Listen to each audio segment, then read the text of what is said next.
You have a muscle that helps you produce low pitches and a muscle that helps you produce high pitches. Mm-hmm. And I don't even think you need to know the names. Like TA and CT, is that what you're talking about? Yeah, we've got your TA, your thyroarytenoid, and your CT, your cricothyroid, right? But I usually just say chest voice muscle and head voice muscle because not everybody wants to remember those words. And honestly, it usually, like, as soon as I hear like complicated terms like that, like medical terms, I'm like, nah, that's too complicated for me.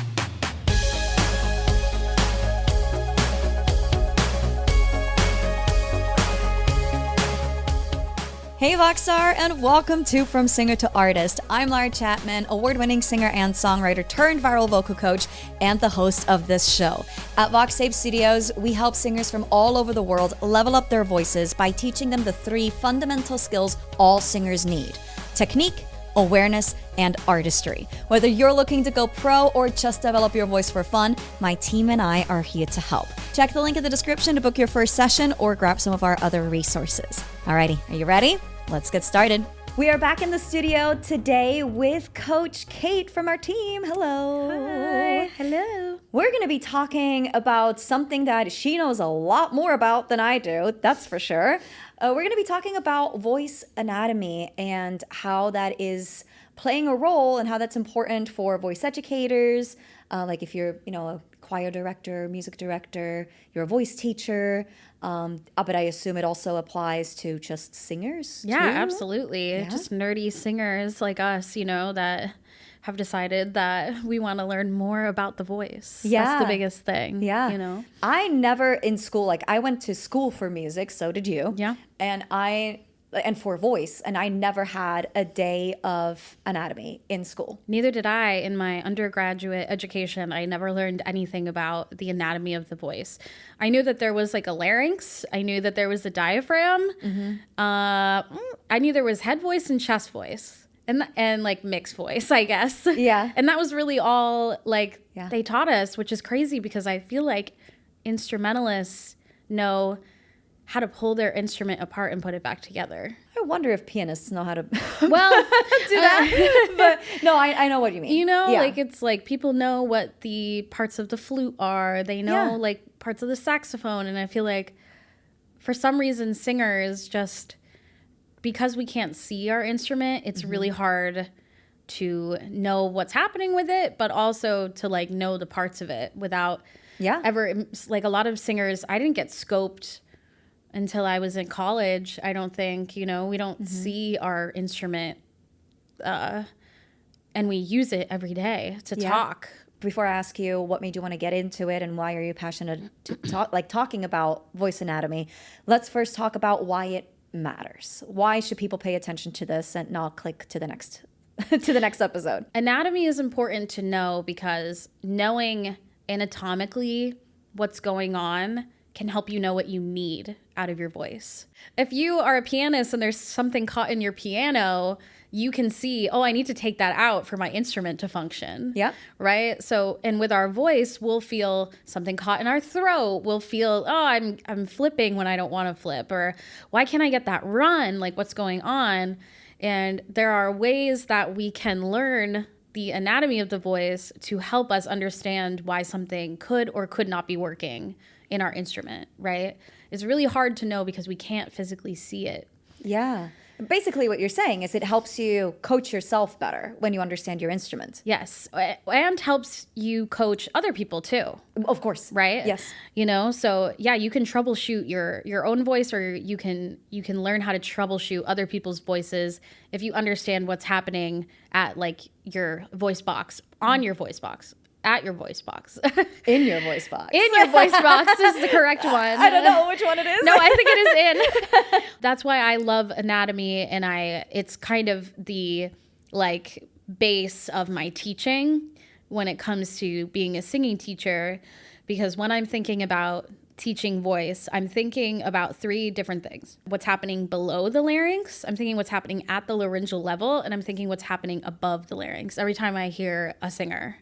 Right? I'm thinking about those 3 things and how they are functioning together.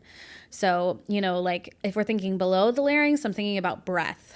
If we're thinking about at the larynx level, I'm thinking about how's their vocal fold closure? How's the phonation on the vocal folds? And then above the larynx, I'm thinking about like your teeth, your tongue, your lips, like your, your pharynx, which is like the back of your throat. So I'm thinking about all of that different stuff at the same time.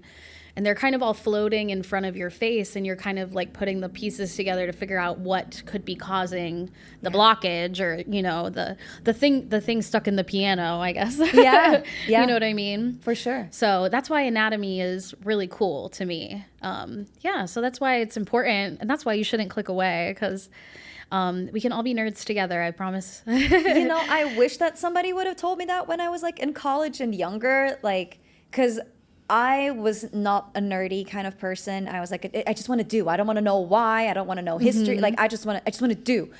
But if somebody had explained to me, like, hey, actually, I hear you, and I understand that can sometimes be, like a little boring looking at a picture of a larynx and whatnot. It's not boring at all, but no, but 15-year-old me would have thought that was super boring. Yeah, definitely. I mean, same. But if I had I known that, like, oh, this is actually going to help me be a much better singer, then I probably would have wanted to learn about it, because I just wanted to become a better singer. No, yeah, but definitely. I was never even exposed to it, right?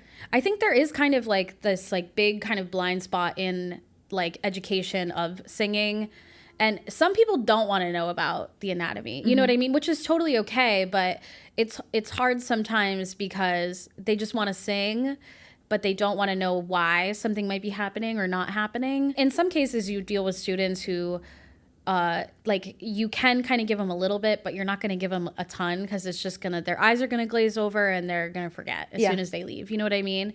And that's okay. It's just like one of those things where I feel like a lot of instrumentalists know things about their instrument, right? And like for some reason, there's just a little bit of a blind spot with singers, And I don't think it's not singers' faults. I think it's just kind of the way education is created, and I also think it's partially because we cannot see it. Yeah, you know what I mean? Like I think it's mostly like systematically because we couldn't see vocal folds for so long. The old pedagogues back in like 1800, like they were using little tiny like microscopes and little tiny like mirrors to watch the vocal folds vibrate. Wow. Yeah, and they thought like our false folds like were our vocal folds for a really long time. Interesting. Because they didn't know that we can't see our vocal folds vibrate with our naked eye, right? Yeah. So they didn't even know that. Yeah. Those weren't the vocal folds at all. Those are your false folds, like that. Oh my God. Part of your voice. So. Yeah. I love that. So I guess that also answers the question, why are you into it? Why you're passionate about it? We're kind of killing two birds with one stone here, which is perfect. So, okay, let's pretend like I'm completely new to voice anatomy. Okay. I have been singing for a while. I enjoy singing. I'm maybe a musical director, or like I want to help somebody else with their voice, whatnot. What do I need to know? What are some of the most important things? Like, how do we get started when it comes to voice anatomy? Yeah, well, I think thinking about it in kind of the 4 steps that I have in this like course that I've created is step 1 is like your breath. And I think the biggest thing that you need to know about breathing is that your diaphragm is a muscle. It is not an organ that you fill up with air, and it's involuntary in most cases, right? You cannot really control your diaphragm as much as people think you can. That's the biggest one that I feel like is such, like, for me, when I didn't know that until I got to grad school. Like, I just was like, well, your diaphragm, like, fill it up with air. Or, you know, like, that's a big heavy hitter, right? Your diaphragm is involuntary, and your abs are actually doing most of the work with your breath. And singing is organized exhaling. Right? People are so obsessed with their breathe in. People are so obsessed with breathing in, but really breathing out, it's organized exhale. Where the singing is happening. You're not singing when you're inhaling, you're singing when you're exhaling. Yeah. So that would be my big thing for breathing. Remember that it's the exhale that's really important, and it's not your diaphragm, it's your core. For larynx, I feel like the easiest thing to think about is you have a muscle that helps you produce low pitches and a muscle that helps you produce high pitches. And I don't even think you need to know the names. Like TA and CT, is that what you're talking about? Yeah, we've got your TA, your thyroarytenoid, and your CT, your cricothyroid, right? But I usually just say chest voice muscle and head voice muscle because not everybody wants to remember those words. And honestly, it usually, like, as soon as I hear like complicated terms like that, like medical terms, I'm like, nah, that's too complicated for me. Exactly. Yeah. And like, you know, singing doesn't need to be complicated in that sense. You know what I mean? Especially when there are so many ways that we can explain it without needing to, you know, get the student's eyes to glaze over, you know? And in order to like mix or belt, those two muscles just need to be even. One of them can't be stronger than the other because that's when we get cracks or flipping, or I can't like sing, I can't belt any higher. It feels like I'm maxing out, right? So having that like balance in your low pitch muscle and your high pitch muscle, it can be really beneficial. Do you think that just naturally, like if a student or a singer just hasn't had a lot of training yet, that they are stronger in one than the other just naturally, or is it usually pretty balanced? Yes, mostly people are stronger. I feel like this has kind of changed. A lot of like voice teachers who are a little bit older will say, oh, everybody's, you know, singing in their head voice. No one finds their chest voice. And now I feel like every time like we have new students, everybody always can sing strong in their chest voice. Yeah. I think it's partially because we speak mostly in like a mixy chest voice. So, and our low pitch muscle is right on our vocal folds. So it's a lot easier to get that to engage. Okay. So our like chest voice is more prominent in most singers, I would say. So a lot of times we need to get people singing high, right, to balance it out, because they're talking low all the time, but singing high, we're not like really going up there that much unless we're being told to. Yeah. So a lot of times we'll get this tug of war where our low pitch muscle is really strong and our high pitch muscle is like, wait, hold on. Yeah. I'm trying to hold on. Right. And they just can't. Right. And then we get something called stretch weakness. Because our chest voice is so strong and our head voice is so weak. So we got to balance them out so they can really like play tug of war with each other. Balance. I like that you use that word. I use that word a lot. I love balance. Yeah, balance is a good one, because otherwise people think like, it's like, you want me to sing like, I don't want to sing really high. A lot of people don't really want to sing high. And I'm like, it's not about singing high. It's just about, you know, evening out your muscles. Yeah. Really, like, you know. Yeah, for sure. And that's honestly a mistake that I made, because I was so obsessed with high notes when I first started taking voice lessons, because I couldn't sing high at all. And then I turned music into a career, and everybody was like, oh my God, you're low notes. And I was like, okay, I'm going to forget about my high notes. I'm just going to do low notes. And then my voice just started getting so heavy. And it's like, oh my God, like I had that stretch weakness, right? Like I just could not, I lost a bunch of range in my top notes.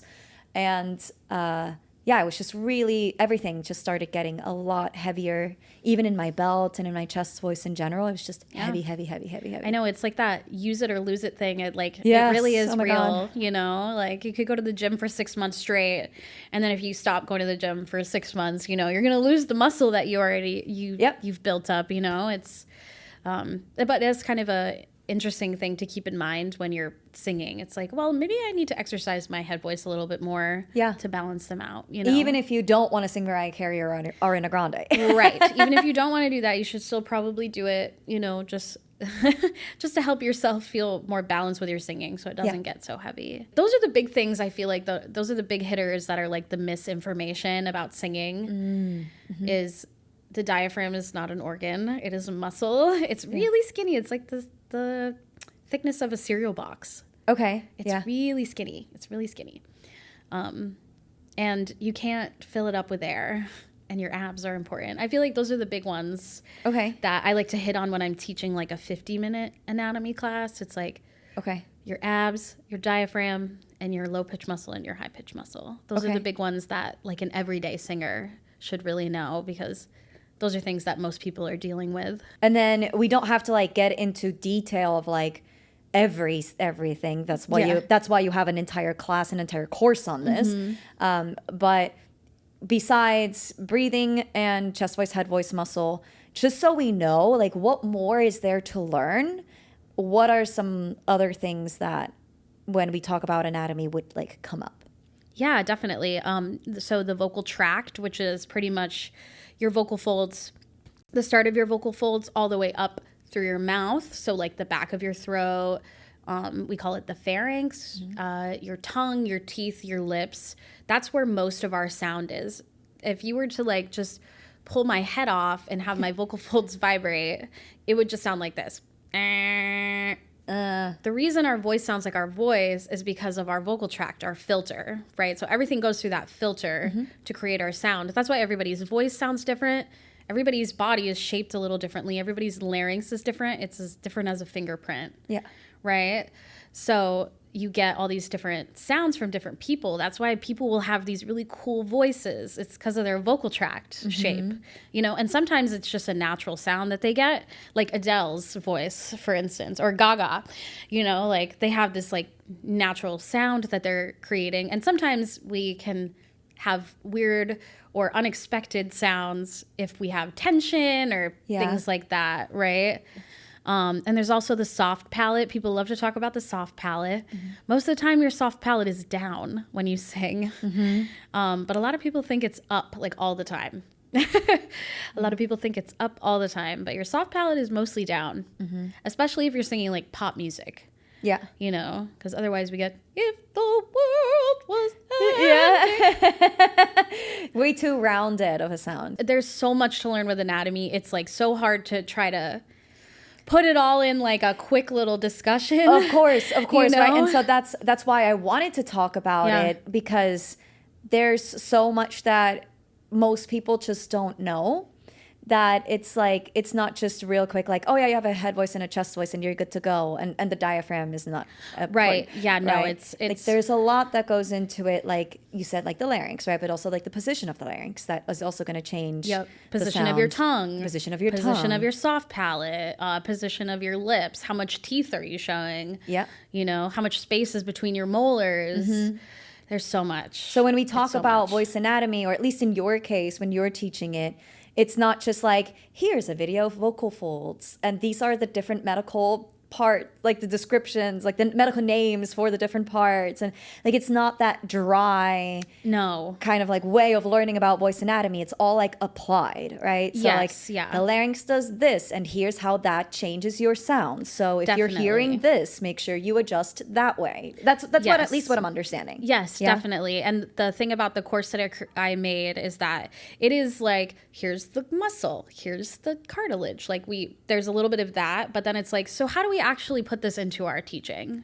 Yeah. Right? Because like, it's great if you can point to it on a wall, but like, can you add it into your classroom, into your voice studio? Yeah. Here's like 5 or 6 examples of how I've done it in the past, or how you could do it. Very cool. I mean? I love working with examples. I find that so helpful. Like when somebody tells me to do something I've never done before, I'm like, can you give me an example? And then if I have an example, I'm like, okay, cool. And now I can do that too. Without an example, sometimes I get a little overwhelmed. And I'm like, I don't really know what you mean, or what I'm supposed to do, or where to even start. Right? And we're also like very audio driven people. Like we hear things and we give adjustments, right? Yeah. So it's good to like hear differences. One of the things I did was like, Ariana Grande sings pop music, but she also sings like a classical leaning sound in Wicked. So she's the perfect example of my larynx is low versus my larynx is high. Yeah. Perfect example of my larynx is low, my soft palate is up, right? So you can kind of discuss and see this is maybe how it would sound if it was like this, or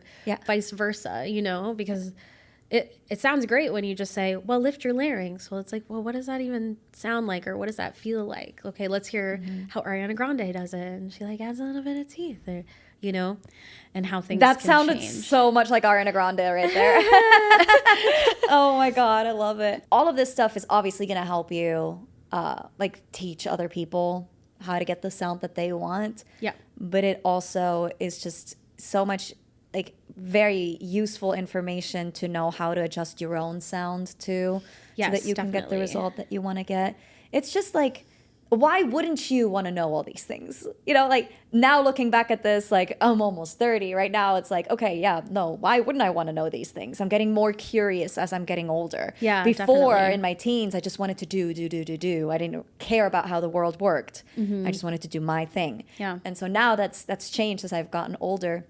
And I'm like, oh man, I wish that every kid that just really enjoys singing has that curiosity too, Yeah. because it's just really going to serve you. I in the feel long like term. one of the things, we're born and we're like, educate yourself, learn, Yeah. learn. And now that we're out of school and we're, like doing our professions and such, it's one of those things where it's like, wait, I can learn for fun. Yes, You very know, much learning so. And is you can fun. choose what you want to learn about. Yes, right. And yes. it's not forced on you. Like, I'm not going to learn chemistry. I'm never going to do that. No, I'm good. Yeah, I'm okay.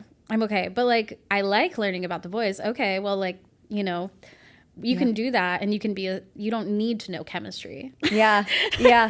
you know, Unless you're a chemist. unless you're a chemist, please know chemistry. Like, Yes. I was never good at math, and Same. in college I think we had to fulfill a math or a science credit. Yeah. And girl, I did not take a math class. I took health and wellness, and that fulfilled my science and math. Like, because I knew that's not my jam. That's not my thing. I should have known about that. I did that math class because I was like, I got to get that math credit in, so I did math. Oh my God, you could have taken a science class. Oh my God, I didn't know I'm that. so sorry. I learned about mortgages.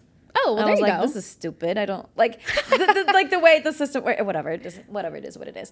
I was like, yeah, that you're paying a lot of money to the bank. But anyways, hated math. My dad was actually recently telling me, he said that when I graduated high school, I told him that I will never, ever, ever do math ever again. Because I hated it so much. And then you took a math class at Berkeley College of Music. Yeah, because I had to. Yeah. But even like, I was like, I'm never doing math again.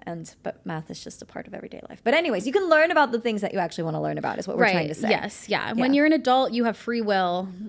Yes. Yeah. Anatomy is really cool. And I don't blame people if they don't like want to learn about it, but it really can elevate your thoughts on how and why singing sounds the way it does. It can just kind of Exactly. add another like filter on your ears. Yeah, I just think a lot of people misunderstand what it actually means to learn about voice anatomy. They think like maybe it's like some sort of like biology class. Yeah, yeah. Right. And in some cases, like it is. In the master's program that I did, we did actually go to a cadaver lab. Oh, I'm sure you did. And I don't want to know about it.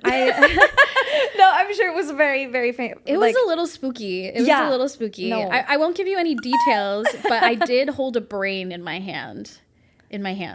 I'm good. It's Wow. heavier than you think. Yeah? Yeah, it was really heavy. Ooh. It was like very like dense. Yeah, yeah. So we did do some of that, and it was actually very impactful Yeah, I'm to kind sure. of see the muscles that you use to breathe, Mm-hmm. because we have a bunch of inspiratory muscles, we have a bunch of expiratory muscles, that help us breathe. There's so many things. It is kind of amazing, like scientifically amazing that we can sing at all. Yeah. Because our larynx actually was like evolutionarily, our larynx was made specifically to protect our trachea, our airway. Yeah, so we don't like choke when we swallow. Yeah. So, and also like if we get impacted or anything, like, and then slowly as we started to grow and develop as humans, right? We started making noises to warn people or warn like predator, and then we suddenly were talking, we had language, and then we had music, and it's kind of cool. Wow. I never thought about how like far back that actually goes, but that makes a lot of sense. But it's like a miracle that we can do the things that we can do with our voices. Yeah. It's pretty cool. I think just cool. like as like functioning as humans is pretty like because how many It's very things, impressive. like there's so many things that need to go right for us to function. Literally. And just every a tiny little second. thing that goes wrong and you're Yeah, you're right? done. Yeah, it's crazy. It is crazy. It's absolutely crazy. But singing is a part of that. I love that. Yeah. So with your class, with your course that you created, you teach people this applied way of doing voice anatomy. You're not going to take them into a cadaver lab. I'm not going to take you into a cadaver lab. I'm not going to show you any pictures of cadavers. You will maybe see like a scope session. But and I always give a warning, a disclaimer, because not everybody likes to see the inside of other people's bodies, which I understand. Yeah. The course that you created, you had in mind like voice educators and like music like directors. Can you tell us a little bit more like who this course would be for if somebody was interested in learning more about voice anatomy? Yeah, absolutely. So the course I kind of made for my younger self. Before I started teaching voice full time, I was teaching public school. I taught middle school music, and then I taught elementary school music, and I was teaching ensembles. And if you are a music teacher, no matter what instrument you teach or anything, there's probably been a moment in your life, in your first few years of teaching, where you've gone, I hear that something's wrong, but I don't know what. And that happens to me a lot. And it creates this sense of anxiety and like imposter syndrome. Yes. Right? It creates kind of this overwhelmed feeling of, am I supposed to be doing this? It can bring up so many emotions. And I really, really struggled with being in those situations when I first got out of college. Like, you can have a great degree. You can not have a degree at all, and you can still, struggle with like these things, Yeah. And I was like, well, I just spent all this money at this amazing college, and I'm struggling to figure out what's going on, like, with my ensembles, with my a cappella groups, right? I kind of created this for myself because when I first started teaching, I needed someone to kind of walk me through some of this stuff. Mm-hmm. I needed some of these exercises, like, really bad. Yeah. So I kind of made it for my past self, for voice teachers. Maybe you're a first year music teacher and you're making a little money on the side, so you start teaching voice lessons.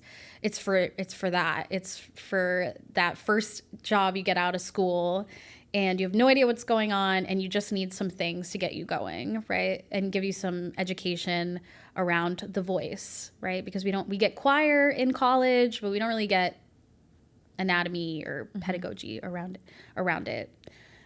Maybe you're in an a cappella group. I float in the a cappella world. I judge a lot of ICCA or ICHSA. I'll teach at festivals and stuff like that. And I always bring an anatomy class to that stuff. And those classes are always full, and there's always a ton of questions. Right. And I was like, okay, how do I get this to a place where I can give it to people? So I created this course for a cappella music directors. You could be in college, you could be a high school music director. It's for people who just deal with vocal singers, whether it's in a small group setting or a large one. Yeah. And I tried to make sure that the exercises are tailored to, you could do them in a small one-to-one setting or a big group setting. Okay.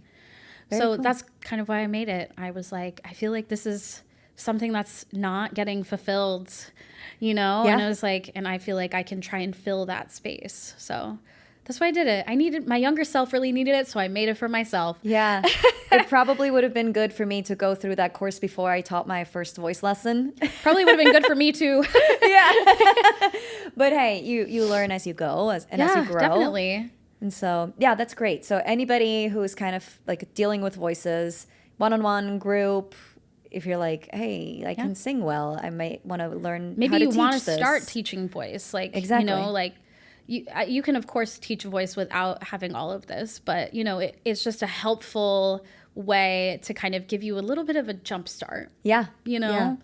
How does the program work? Is it like a self-guided thing that you go through on your own? Is there group things? Is there one-on-one? Like, how does it work? Yeah. So right now I'm running kind of like a beta test with the program. It's 3 months for this summer where you'll all be in a community together. I know we have a VoxTape Discord, and now we have you have a community for this course too, which is fun. So you'll be in the community for 3 months where you can talk to other people about, I had this really cool win today when I used this exercise, or I have questions.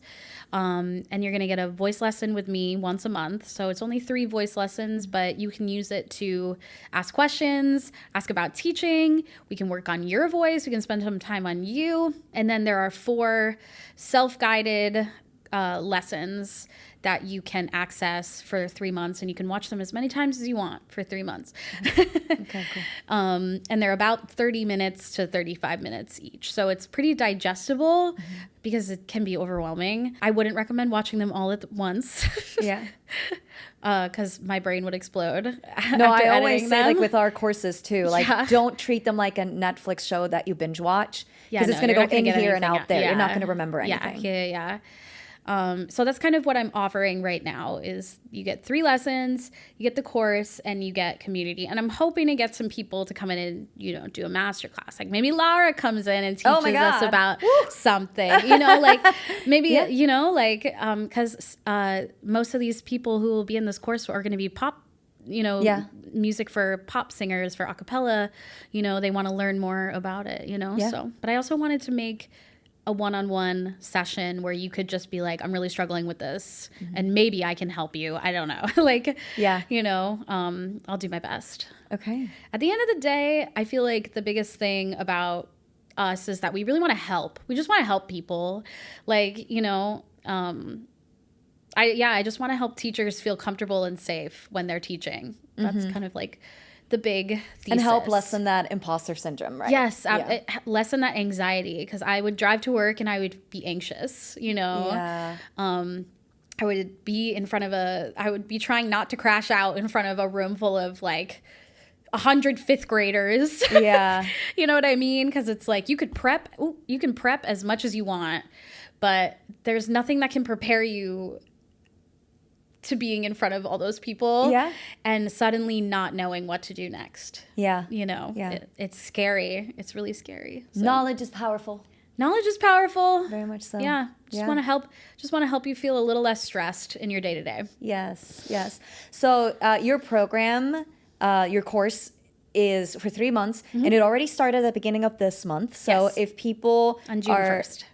On June 1st, exactly. So if people are interested in enrolling in your course, now is probably the best time to do it because definitely. It's not like they're missing something by not having started on June 1st. I don't think so, right? No, it's a rolling thing, but I am looking for about 10 people, so that's something to keep in mind. If you want to do it now before those 10 spots are already filled, because we're filming this before you're launching your thing. So at this point, I don't know if it's already full, but I hope not. So if you are interested in it, I'll put the link in the lesson or the episode notes or the description below. So go and check that out if you want to join Kate and nerd out a little bit more about on the voice anatomy thing and become a more confident voice educator and voice user. Because of that too. Yeah. I love it. Anything else that you want to let people know about the program or about voice anatomy? Anything that's important? I do have a little section at the end that is focused on like voice care and like taking care of your voice too. So if you've got kids who are, you know, struggling with illnesses or reflux, I feel like reflux is kind of like a new hot ticket. You know, there's a little bit of that there as well. Great. I love that. Thank you so much, Kate. Hey. Thank you for having me. Absolutely. I need to go through your course too and be like, okay, what am I missing? What do I not know? Listen, you can be a beta tester. There you go. Perfect. Thank you so much for letting us know about voice anatomy and about your course. Again, if you want to enroll in it, the link's in the description. Go check that out and go hang out with Kate for the summer. Yeah. Or you can take a lesson with me at VoxTape too. Or you can do that. You can always book a lesson here with us as well. The course that you're doing is separate from VoxTape. It's not a part of what we do, but it's just something that you're really passionate about that you wanted to do on your own. And so, go ahead and, you know, work with Kate either through VoxTape or just in that course, in that voice anatomy course. If you're more in the education side, if you're more like a singer and you're like, that's fine, but like I just want to sing. Then, VoxTape, definitely. You can book a session with me through the link below. It's also going to be in there. Okay. Anyways. Thank you so much for tuning in. Thank you, Kate, again. We'll see you in the next episode, or maybe not the next one, but in a future one. Otherwise, we'll see you in the next episode. Alrighty. Bye.